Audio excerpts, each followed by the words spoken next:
So I put the underlaying on here, and then I put this house wrap on. So that'll hopefully keep water from coming up from the bottom through the boards. Seal it up nice, keep the insulation from getting dirty and wet. And then all around the edges after I build the walls, I'll run house wrap down and then flat along the bottom for a few inches.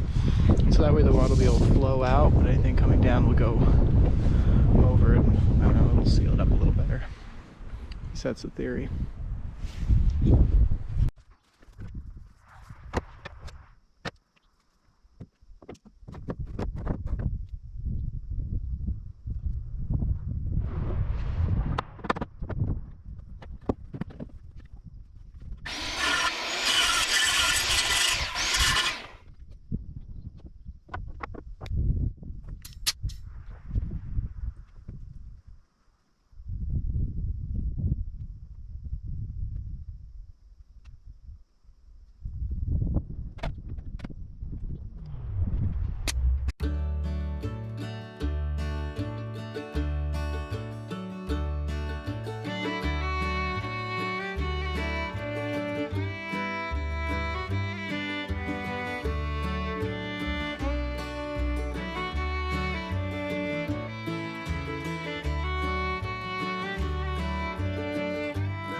So that's it for today. Got part of that wall done. I framed in the window here above where the sink will be. I've kind of changed the plan. I'm going to have the dryer and washer right there, the shower over on the left here. Then I'll have the sink, and then just to the right of that I'll have the stove burner, a little section of countertop, and a refrigerator, couch, etc. And the rest will be about the same. So anyway, that's where the window goes, above the sink. So I'll have a nice view while I wash dishes. I've got the back wall finished now, and it's looking pretty good. I've got the window there above where the sink will be. And this back wall here, I'm going to wait because I need a big hole to put the shower in. Otherwise the shower just won't be able to go through the door. The door's too small. But now I've got to do this wall. It's going to be kind of tricky because this door here, if I make it 27 inches wide, or less than 27 inches wide, then the washing machine won't fit through it, assuming I get a 27-inch wide washing machine. I'm not sure whether I get a 24 or 27 yet. 27 is kind of a standard size, it seems. Anyway, so if I make this exactly 27, then okay, I might be able to fit a washing machine through between these 2 points. But once I get out to about here, then this wall is going to cut over to the right a little bit for the bathroom, so the bathroom would be wider. But then that would mean that the washing machine would have to go in and turn and then go straight back, and I don't know if it'll be able to do that. So I might end up making this door here like 32 inches wide, which would take us over to like here, but then that would like take out the space for the stove. So then the question is, should I keep the stove here or move it somewhere else? If I move it back here into this little nook in the corner, that would get rid of my entire cabinet with all my solar and batteries and everything. So I don't think that's a good idea, because that's going to be kind of like a really nice confined spot where I can put all that stuff. It'll be way in the back, so the sound from the fans, the cooling fans in the inverter charge controller, won't be annoying. And I'll probably kind of seal it off depending on whether or not it needs outside air for cooling. Hopefully it won't. But I don't want to get rid of that. And here seems like the only good spot for the stove. If this is all storage, then I don't want to get rid of this either. We have a desk here. I can't put it over there because there's like bed and motorcycle and stuff. Over there is where the chair or the couch is. cabinets. Like here is the only good spot for a stove. So I might have to cut into the bins, but that would seriously decrease the number of bins that I could have. Take out 4 bins. That wouldn't be good either. So this wall is going to be a little more tricky than the other one. I guess I'll just start by putting in this beam here. I'll put it in more or less in line with the step here, so that when you open the door, you'll step on the step like as the door is opening, and the door may extend to the right beyond the step, but I think that'll be better than having it like say to the left and then having to go farther right for the step. I think the left side of the door, I think that'll be good. And then I'll probably build up this guy and just start putting in boards and see what comes out. A air compressor here suffered a blowout. The wheel sort of fell off and crumbled, so he's down one wheel. Got that guy over there, he's doing alright. This guy missing, not so good. Have to find another one of those.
Just got my nice roll of strapping here, walmart.com, thank you very much.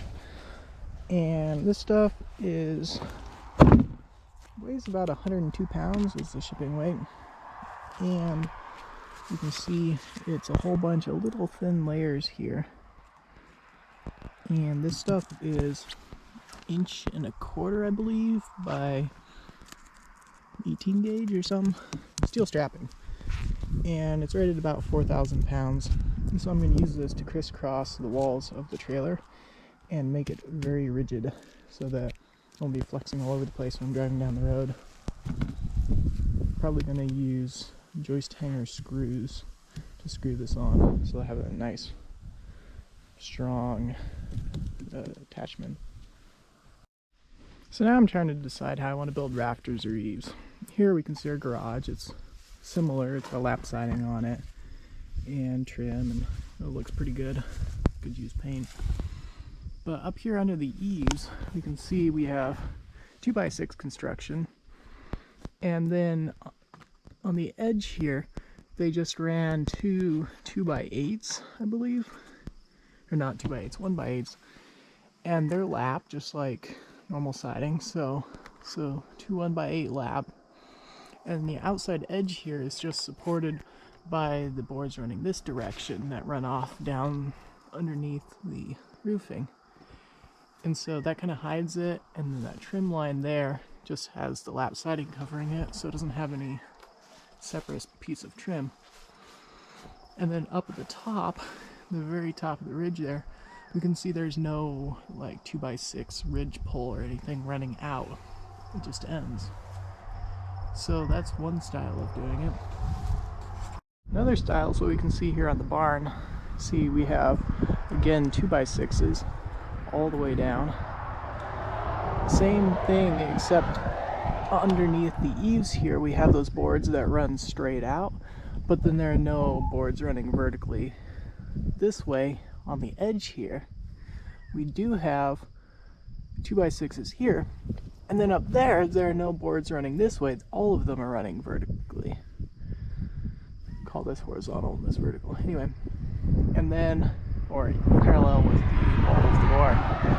And then these 2x6 like shim pieces are what actually holds the edge here, and they're just nailed straight in on both ends, and they don't run beyond the wall.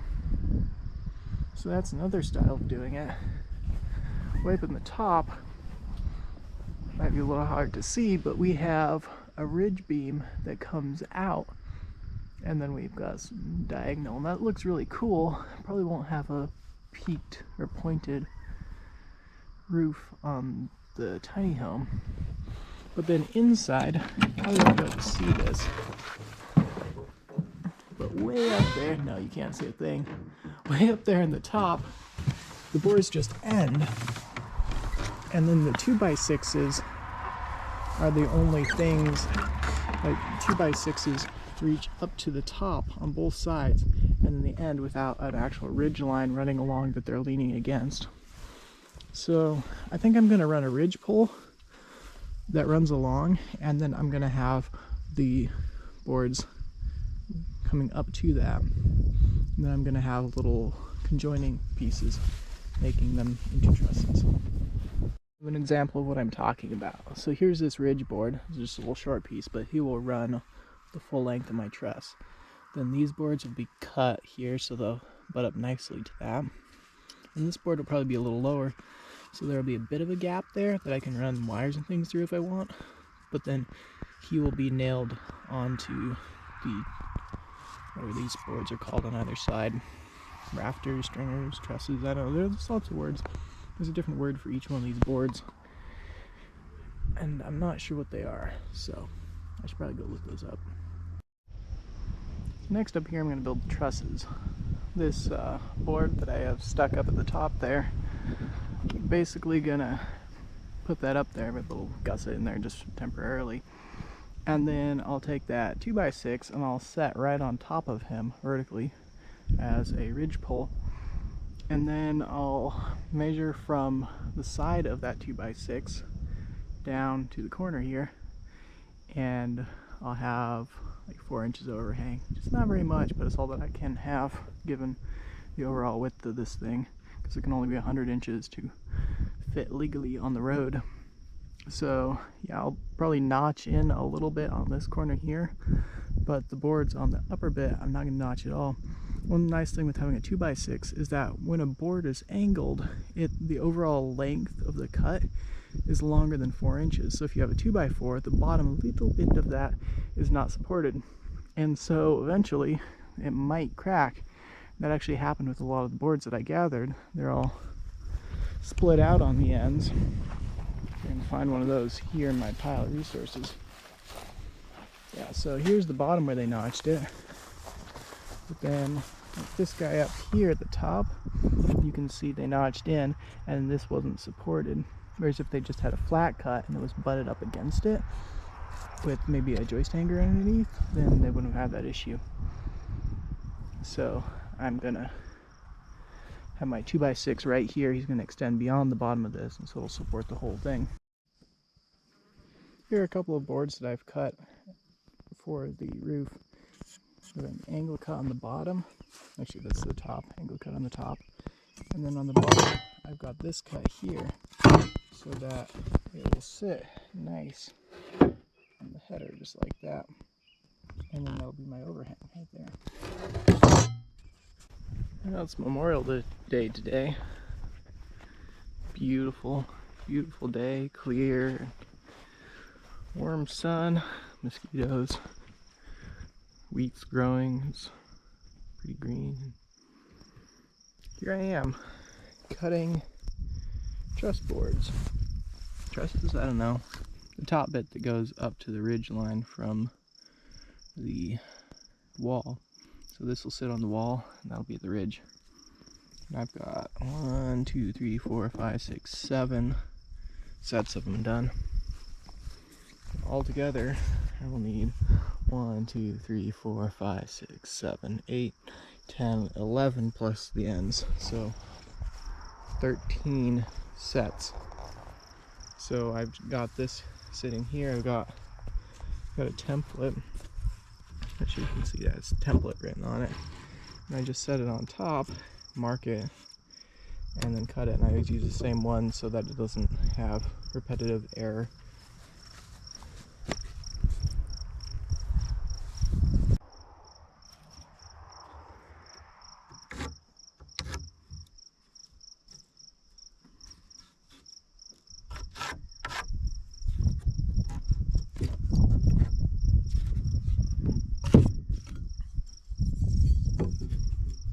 Extend these guys to give myself a little bit better idea where to run the saw, because otherwise the saw just covers the line. I can't see what I'm doing. And I cut it.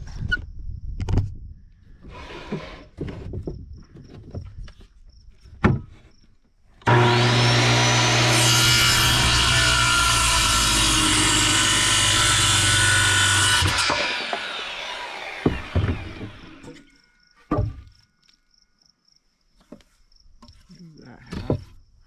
Go on over here.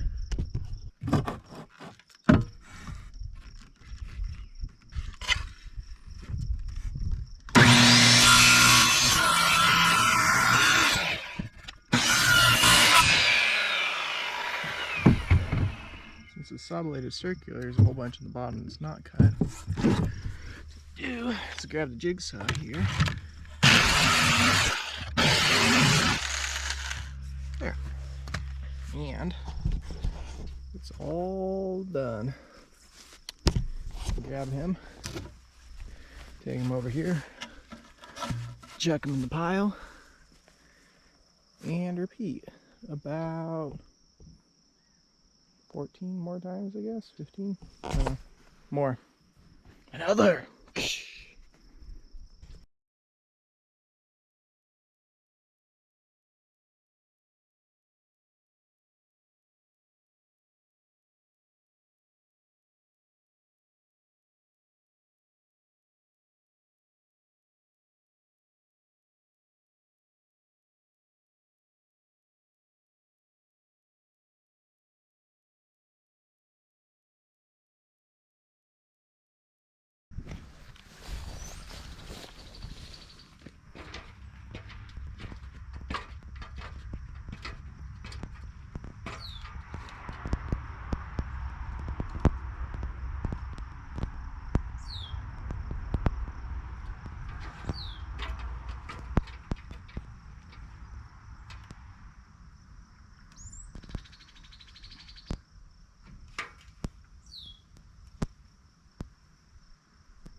Got all the roof on.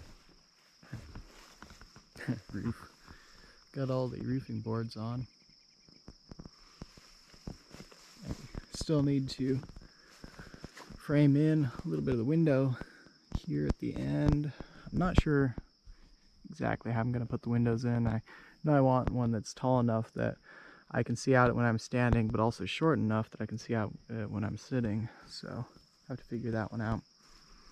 It framed in the end here as well. I was holding off because I know that that needs a gap 32 inches wide to be able to fit in, and none of these are 32, they're all 24, and the door here is 24, but the door down here is 36 inches, so I'll just take it in there and then down to the end right there. So that should fit just great. The next thing I'm going to do is put on the hurricane ties on all of the rafters, I guess. And then I'm going to take the strapping here and start putting diagonals on the frame everywhere. So that'll make it very rigid, hopefully. Give it a lot of strength. And it shouldn't add too much weight either. This entire roll is 100 pounds. And that's the same weight as, like, I don't know, 6 2x4s or something. Like, it's pretty light considering how strong it is. One thing you'll notice right here, I have this chain and come along, so that was just a hair too wide, so I winched it together. Then after I put on the hurricane ties, I'm gonna go through and cut a whole bunch of little 2x4 pieces and put in to make sort of little trusses that just help give strength to the rafters there, or stringers or tenons. I don't know what they're called. So that's where we are now. So now I need to take this window and install it.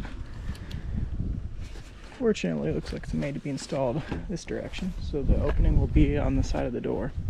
So I need to cut a slot in this and then frame in a header and footer for the window. Don't think I need to worry about it being load bearing, honestly. Every span in this is so small it doesn't really matter. But I do want it to be at the same height as that window, because it's just good to have all your windows at the same height. Makes them look correct from a mental standpoint. The nice thing with this is that it has a slider, so it'll be able to open. And one thing that is interesting with this one, if I run it from this stud here all the way over, it fits like perfectly, maybe just a hair short. But if anything, I want there to be more space on this side than on this side here, because this is where the hinges are going to be for the door. And so if the door is sitting right here and then I have door trim there, like there would be window there, and it's not necessarily ideal. If I just use 1x4 though, I can have the trim go up and just be cut in for the window and then cut back out. It won't be that big of a deal. That's probably what I'll end up doing, just because my window is how wide it is and I can't change that. And this guy here, I don't really want to move him or change him. He's structural at some level.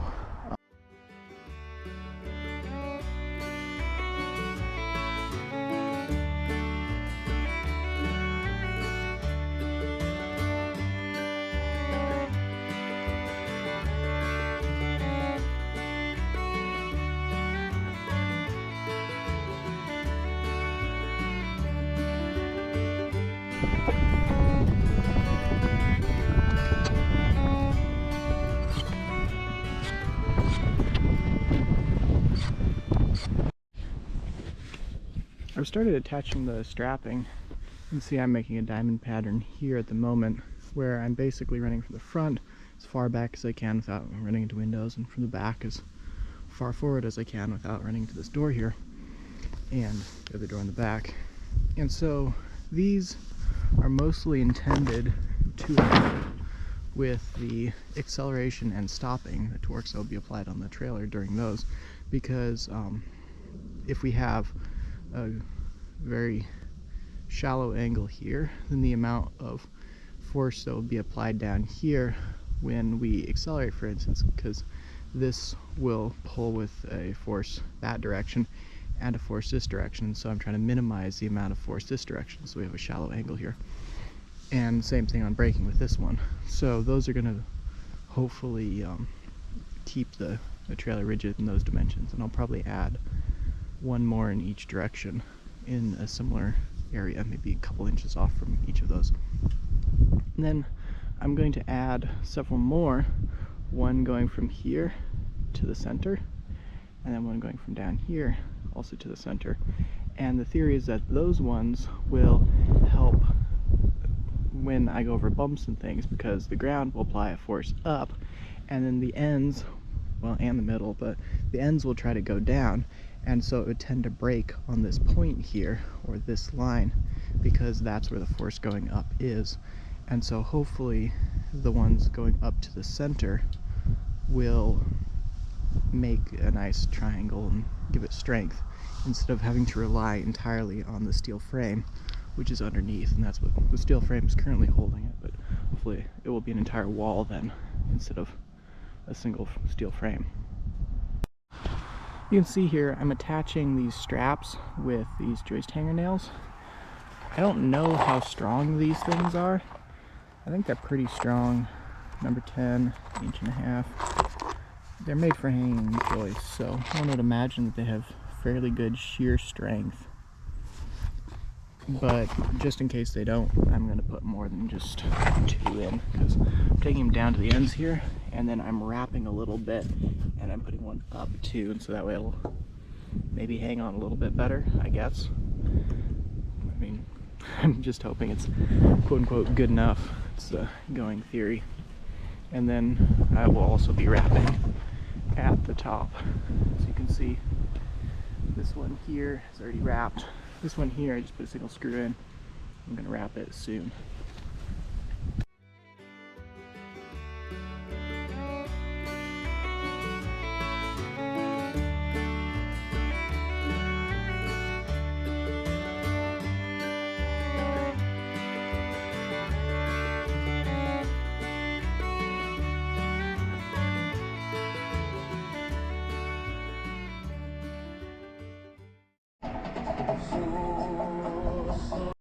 Now that I've got these straps in, you can see they're balanced, but they're pretty tight. So I'm going to take out this diagonal here, because it is blocking where I need to put a stud right there. Got my joystick and just knocked it across the way. Ta-da! Let's screw that down.